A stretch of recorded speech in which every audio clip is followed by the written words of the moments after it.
Hi parents, உங்கள் குழந்தையோட skin soft and ஸ்மூத்தாக ஹெல்த்தியாக இருக்கணும் அப்படின்னா நீங்கள் கட்டாயம் பண்ண வேண்டிய ஒரு விஷயம் ஆயில் மசாஜ். டெய்லியும் குழந்தைக்கு ஆயில் மசாஜ் பண்ணுறதுனால அவங்களுடைய ஸ்கின்னோட ஹைட்ரேஷன் மெயின்டைன் ஆகும், ஒரு மாய்ஸ்சரைசிங் எஃபெக்ட் கிடைக்கும், ஸ்கின் மேலே இருக்கிற டெட் செல்ஸ் ரிமூவ் ஆகிறதுனால குழந்தையோட ஸ்கின் சாஃப்ட் அண்ட் க்ளோயிங்காக இருக்கும். அது மட்டும் இல்லாமல் ரெகுலராக நீங்கள் ஆயில் மசாஜ் பண்ணும்போது குழந்தையோட அந்த மசில்ஸ் நல்லா ரிலாக்ஸ் ஆகும், நல்லா தூங்குவாங்க. இதில் எந்த ஆயில் யூஸ் பண்ணுறதுன்னு சொல்லி நிறைய பேரண்ட்ஸ் கேட்குறீங்க.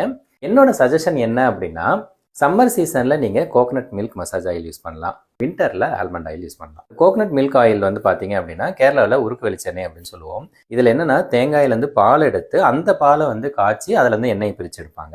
இந்த மாதிரி எடுக்கும்போது அந்த எண்ணெய் பார்த்தீங்கன்னா ரொம்ப லைட்டாக இருக்கும். ஸோ அதை நீங்கள் ரெகுலராக சம்மர் சீசனில் அப்ளை பண்ணும்போது குழந்தையோட ஸ்கின் நல்லா க்ளோயிங்காக இருக்கும். இதே வின்டரில் பார்த்தீங்க அப்படின்னா குழந்தையோட ஸ்கின் ரொம்ப சீக்கிரமாக ட்ரை ஆகிடும். ஆல்ரெடி ஸ்கின் ப்ராப்ளம் இருக்கிற குழந்தைங்களுக்கு இந்த எக்ஸிமா மாதிரி பிரச்சனை இருக்குன்னா அது இந்த வின்டர் சீசனில் அக்ரவேட் ஆகும். அந்த மாதிரி டைமில் ஆல்மண்ட் ஆயில் மாதிரியான கொஞ்சம் ஹெவியான ஆயில் நீங்கள் யூஸ் பண்ணுறீங்க அப்படின்னும் போது அவங்களோட அந்த ஸ்கின்னோட மாய்ஸ்சரைசர், அதாவது அந்த ஈரப்பதம் நல்லா மெயின்டைன் ஆகும். அது மட்டும் இல்லாமல் ஆல்மண்ட் ஆயிலில் பார்த்தீங்க அப்படின்னா விட்டமின் இ இருக்குது, ஆன்டி ஆக்சிடென்ட்ஸ் இருக்குது.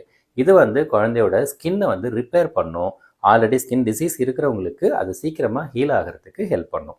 ஸோ சம்மருக்கு கோகனட் மில்க் மசாஜ் ஆயில், வின்டருக்கு ஆல்மண்ட் ஆயில். இது கூட குழந்தைங்களுக்கு இந்த சீசனில் நீங்கள் கொசு கடிக்காமல் பார்த்துக்கணும். ஸோ குழந்தைங்களை நீங்கள் வெளியில் கூட்டு போகிறீங்க அப்படின்னா கொசு கடிக்காமல் இருக்கிறதுக்கு மஸ்கிட்டோ ரெப்பலண்ட் க்ரீம் யூஸ் பண்ணுங்கள்.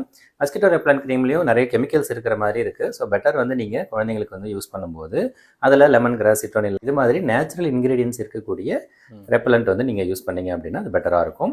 ஸோ குழந்தைங்களுக்கு எக்ஸ்போஸ்டு பார்ட்டில் நீங்கள் கையில் காலில் அப்ளை பண்ணுங்கள்.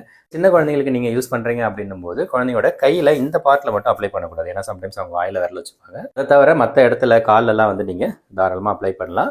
ஸோ குழந்தைங்கள கொசு கடிக்காமல் பார்த்துக்கோங்க. ஸோ தட் குழந்தையோட ஸ்கின்னும் ஹெல்த்தியாக இருக்கும், கொசு கடியிலேருந்து வரக்கூடிய வியாதிகளும் வராமல் இருக்கும்.